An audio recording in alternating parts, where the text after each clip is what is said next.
ایک गांव में हमजा नाम का नौजवान रहता था। वो हर काम में नाकाम हो जाता और हमेशा परेशान रहता।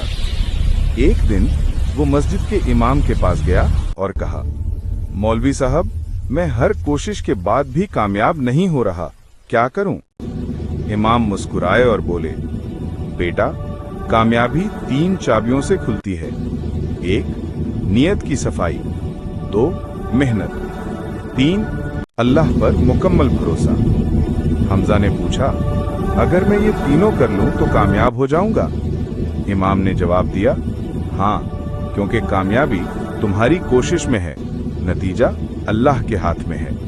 हमजा ने उसी वक्त नियत दुरुस्त की, मेहनत शुरू की और अल्लाह पर एतमाद रखा। कुछ ही महीनों में उसका कारोबार चल निकला। लोगों ने पूछा, ये सब कैसे हुआ?